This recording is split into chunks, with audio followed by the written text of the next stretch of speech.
Et sur les cas, ici Onitaku, j'espère que vous allez bien. On a parlé de terrain, mais maintenant on doit parler des règles.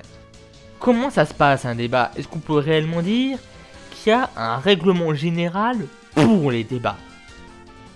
J'aurais eu tendance à vous répondre non. Puis j'ai vu une certaine œuvre. Et puis, je me suis posé des questions.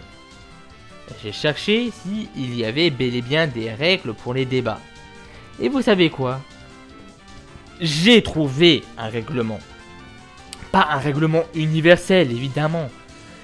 Mais un règlement qui est suffisamment court et suffisamment correct pour être suivi. Donc c'est ces règles-là que je vais suivre pour le débattoir. Et si vous vous demandez d'où sort ce règlement, cela vient d'une petite collaboration entre l'Union des Savoirs et la Maison des étudiants canadiens.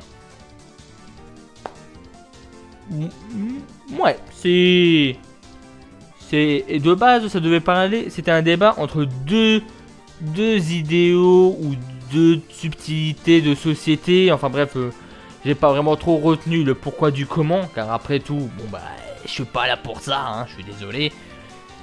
Mais j'ai quand même repris leurs règles, je les ai modifiées si nécessaire, mais j'ai pas grandement modifié de ce côté-là, il n'y a pas besoin de s'inquiéter. J'ai modifié un peu leurs règles pour que ce soit un peu plus universel. J'ai fait du mieux que j'ai pu. Du coup, on va commencer tout de suite avec la première règle, qui résume en gros, tout le monde a droit à son opinion. Je ne veux pas dire, mais quand ça commence comme ça, je suis déjà prêt à payer mon billet de train pour aller à la maison des étudiants canadiens pour les remercier. Hein.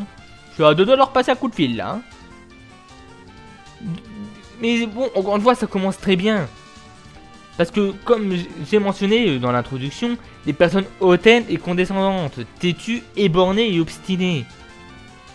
Et justement, bah, ces personnes-là vont avoir du mal à tolérer qu'il y ait une opinion autre que la leur.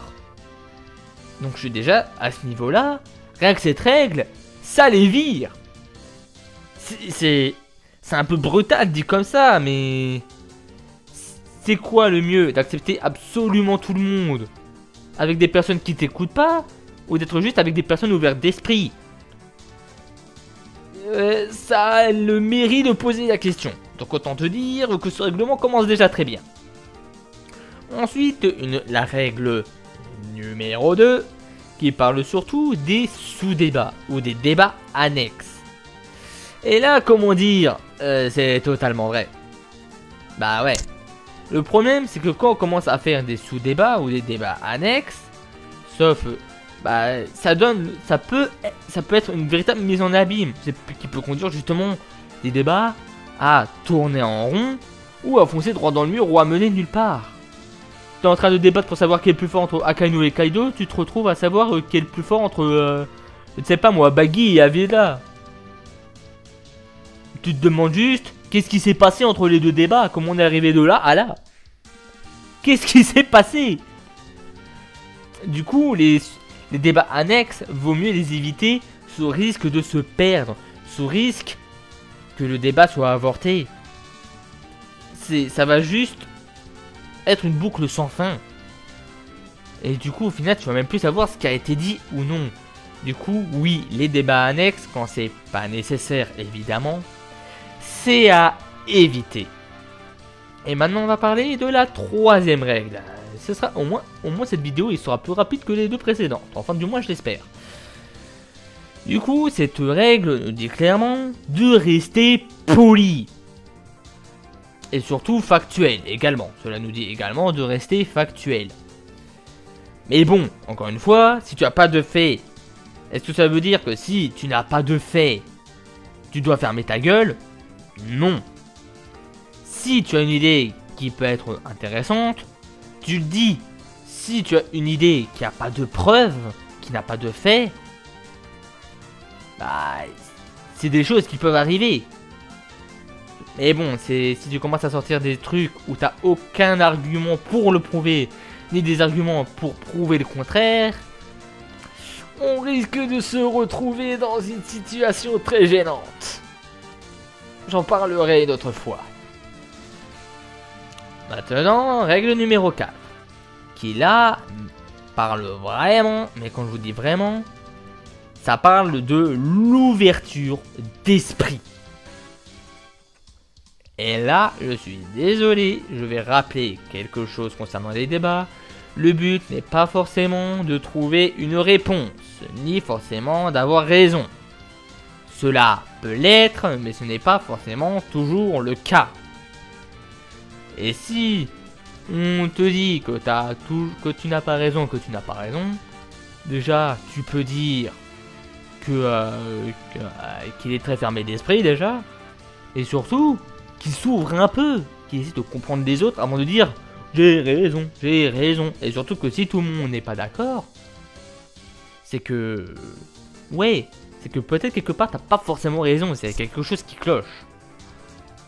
Parce que tu peux dire les autres sont fermés d'esprit, ils veulent pas reconnaître que j'ai raison, mais eux ils peuvent dire que t'es pas ouvert d'esprit parce que tu penses que tu as raison.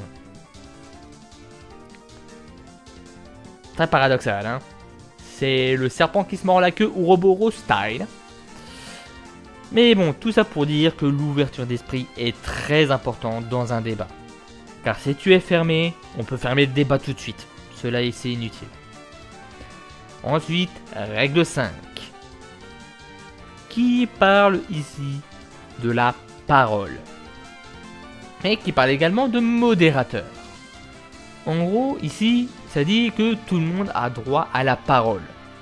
Parce que bon, c'est bien beau de tolérer, de penser que par exemple quelqu'un pense que Baggy va être le roi des pirates, mais même si tu tolères son idée, tu dois aussi le laisser parler. Sinon, t'es vraiment le plus gros des connards, je suis désolé. Hein. Je m'excuse si tu as déjà été comme ça, mais si tu tolères une opinion, tu l'écoutes, tu écoutes le raisonnement avant d'ouvrir ton cap merde. Merci. Et surtout, cela mentionne un modérateur.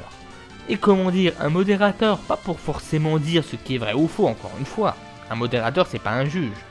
Mais juste faire en sorte que le débat se passe bien, d'éviter les sous-débats, de voir que tout le monde est poli, que ça se base de mieux sur des faits.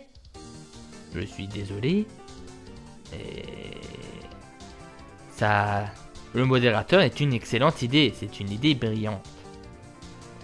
Maintenant, on va parler de la règle 6, qui ici parle de la compréhension. Du moins, comment je l'ai modifiée. Car bon, c'est bien beau d'argumenter, mais c'est bien de argumenter en étant compris de tout. C'est déjà, on essaie de tout comprendre, essaye de justement te faire comprendre. Donc évitez les abréviations abusives. Bon, après SNK, on sait ce que c'est Shingeki no Kyojin, etc. Mais si tu commences à sortir des abréviations et des termes un peu chelous, éviter les termes inutilement compliqués, ce serait aussi très bien. Procédez par étapes, ne commencez pas par la fin et ne terminez pas par le début. Essayez de vous organiser un minimum dans votre argumentation. Faites-le progressivement, ça passera mieux pour tout le monde. Ensuite, règle numéro 7. Les minorités. Bon, ici ça ne parle pas que de minorités. Oui. Mais ce que je veux dire par là, c'est que un débat n'est pas...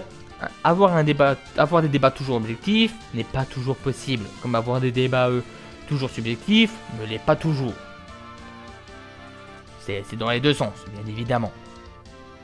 Sauf c'est que quand tu es subjectif, il y a plus de possibilités que tu te retrouves avec des personnes avec des opinions divergentes. Et du coup, tu vas également avoir des avis minoritaires. Et ces avis minoritaires, faut les écouter. Car ils peuvent apporter quelque chose de nouveau au débat. Comme ça a été dit dans la précédente vidéo quand j'ai parlé du débat méthodique. Avec une personne qui veut se faire entendre et qui peut apporter un nouvel élément au débat. Et pour terminer, la règle numéro 8, les généralités. Enfin, généralité, pas vraiment. Ici, on va surtout parler de source et de précision, comme moi je l'ai modifié. Car dans la précédente version de règle 8, donc celle de base, ça parlait d'éviter les généralités. Sauf que de dire d'une personne, sauf que être précis et bien citer ses sources peut permettre d'éviter ces généralités. Tout simplement. Donc, et surtout, ce qui est important, c'est que si on te demande la source de ton argument, tu la donnes. Et si on te demande des précisions, tu les donnes, des précisions. Après, si tu n'as pas les sources, essaie de voir un tiers neutre pour pas qu'il soit éventuellement influencé. Essaie de voir s'il n'y a pas quelqu'un qui peut pas retrouver la source ou autre. Mais une personne de neutre de préférence, vous me direz, bah neutre ou pas neutre, bah, ce sera toujours la même source. Oui, mais on va dire que c'est vraiment pour être sûr. Hein. Si tu demandes à quelqu'un de la team adverse de chercher la source qui peut lui porter préjudice, il va moins avoir envie de la chercher. Ce qui est normal. Et du coup, pour clore cette vidéo, avant de dire le blabla habituel, pour être sûr que je respecte bien ce règlement, je vais mettre 2 images à gauche et à droite. Donc, une œuvre qui m'est très à cœur pour les débats, Umineko Cry, dont je parlerai une autre fois. Et à droite, One Piece. Pourquoi? Parce que Umineko, c'est une œuvre qui a un énorme débat lui tout seul. Et One Piece, car bon, c'est l'une des œuvres où il y a le plus de débats. Également une des œuvres, l'une des œuvres les populaires. Donc, c'est toujours bien de mettre d'un côté. Bah, voilà, c'est parce que j'ai envie, voilà. Et du coup, je promets sur ces 2 œuvres que je ferai en sorte que ces règles soient respectées dans le débattoir.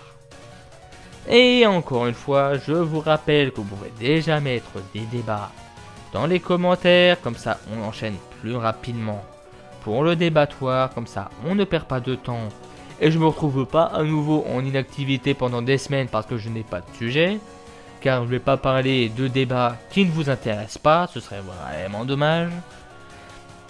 Et du coup, vous pouvez donc proposer déjà vos débats. Sur ce, je vais vous laisser, c'était Onitaku, allez, ciao. Quelque chose à ajouter ?